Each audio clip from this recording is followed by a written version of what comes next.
Acute coronary syndrome, ACS, protocol refers to the guidelines for managing patients with suspected or confirmed ACS, including 1. Chest pain evaluation. Assess symptoms, medical history, and electrocardiogram, ECG. Identify high-risk features, e.g., ST elevation, troponin positivity. 2. Initial management. Administer oxygen, aspirin, and nitroglycerin, if appropriate. Perform a 12-lead ECG and serial troponin measurements. 3. Diagnosis. ST elevation myocardial infarction, STEMi urgent reperfusion therapy, thrombolysis or percutaneous coronary intervention.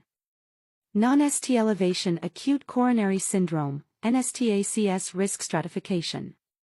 4. Reperfusion therapy. 5. Antiplatelet.